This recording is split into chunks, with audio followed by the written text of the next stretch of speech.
കണ്ണൂരിലേക്ക് പോയാൽ അവിടെ ഇനി ഇങ്ങനെ പോയാൽ CPM-നെ സംബന്ധിച്ചിടത്തോളം കേരളം ബംഗാളാകുമെന്നാണ് കണ്ണൂരിലെ അംഗങ്ങൾ തുറന്നടിച്ചത്. പാർട്ടി ജയിച്ചാലും KK ശൈലജ ജയിക്കരുതെന്ന് ചിലർ നിർബന്ധം കാട്ടി എന്നുമുള്ള വിമർശനവും കണ്ണൂരിൽ ഉയർന്നു. KV ബൈജു വിവരങ്ങളുമായി ചേരും. ബൈജു, CPM-നെ സംബന്ധിച്ചിടത്തോളം ഏറ്റവും വലിയ തിരിച്ചടി ഉണ്ടായ ഒരു ജില്ല കണ്ണൂരാണ്, സംശയമില്ല. പാർട്ടിക്കാർ പോലും എതിരെ വോട്ട് ചെയ്തു. പൂർണ്ണമായും പാർട്ടിക്കാർ വോട്ട് ചെയ്തുകൊണ്ടാണ് അവിടെ തളിപ്പറമ്പിലും പയ്യന്നൂരിലുമൊക്കെ വലിയ വിജയം വിമതർക്കുണ്ടായത്. അത് ഇപ്പോഴെങ്കിലും തിരിച്ചറിയുന്നുണ്ടോ അവിടുത്തെ അംഗങ്ങളും നേതാക്കളുമൊക്കെ?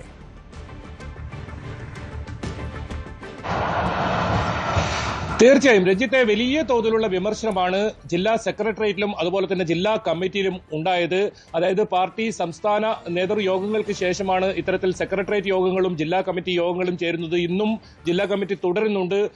പിണറായി വിജയനെതിരെയും അതുപോലെ തന്നെ പാർട്ടി സംസ്ഥാന സെക്രട്ടറി MV ഗോവിന്ദിനെതിരെയും രൂക്ഷ വിമർശനമാണ് ഈ ഒരു ജില്ലാ കമ്മിറ്റിയിൽ ഉണ്ടായത്. അതായത് മുഖ്യമന്ത്രി എന്ന നിലയിൽ പിണറായി വിജയന്റെ ശൈലി മാറ്റണമായിരുന്നു. ഈ ശൈലി വലിയ തിരിച്ചടിയായി, പ്രത്യേകിച്ച് തെരഞ്ഞെടുപ്പ് കാലത്ത് പല തരത്തിലുള്ള ഈ ഒരു പ്രതികരണം, മുഖ്യമന്ത്രിയുടെ ഭാഗത്തുനിന്നുണ്ടായ പ്രതികരണം, അത് വലിയ തിരിച്ചടിയായി.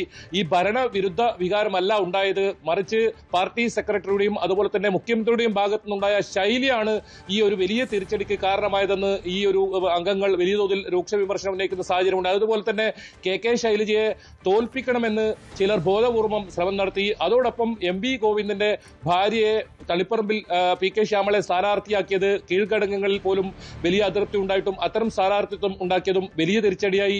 അതോടൊപ്പം ഈ ഫണ്ട് തിരിമറിയും ഈ ആരോപണമൊക്കെ പാർട്ടി വലിയ ഗൗരവത്തിലെടുത്തില്ല. അതുപോലെ തന്നെ ജില്ലാ സെക്രട്ടറി PK രാഗേഷിനെതിരെയും രൂക്ഷ വിമർശനമാണ് ഉണ്ടായത്. ജില്ലാ സെക്രട്ടറി എന്ന നിലയിൽ തികഞ്ഞ പരാജയമാണ് ഈ രാഗേഷ് എന്ന തരത്തിൽ കാര്യങ്ങൾ പറഞ്ഞു. ഏതായാലും പയ്യന്നൂരിലും അതുപോലെ തന്നെ തളിപ്പറമ്പിലും ഉണ്ടായ തോൽവി അത് ചെറുതായിട്ടൊന്നുമല്ല CPM-നെ ബാധിച്ചിട്ടുള്ളത്. സംസ്ഥാന തലത്തിൽ തന്നെ വലിയ തോതിൽ ഇത് ചർച്ചാ വിഷയത്തിന് ഇടയാക്കി. പ്രത്യേകിച്ച് PK ശ്യാമളയുടെ സ്ഥാനാർത്ഥിത്വം സംബന്ധിച്ച് വലിയ ചർച്ചയ്ക്ക് ഇടയാക്കിയ സാഹചര്യമുണ്ടായി. അത്തരം വിഷയങ്ങളിലെല്ലാം ഇനി ബംഗാൾ ആകുന്ന കാലം വിദൂരമല്ല. അത് മാത്രമല്ല, ഇത്തരം പ്രവർത്തികൾക്കുള്ള തിരിച്ചടിയാണ് പയ്യന്നൂരിലും തളിപ്പറമ്പിലും ജനങ്ങൾ നൽകിയതെന്ന തരത്തിലുള്ള വിമർശനമുണ്ടായി. ഏതായാലും ഇന്നും ജില്ലാ കമ്മിറ്റി നടക്കുന്നുണ്ട്. ഇന്നും അത്തരത്തിലുള്ള വലിയ രൂക്ഷ വിമർശനം തന്നെ ഉണ്ടാകുമെന്ന് തന്നെയാണ്.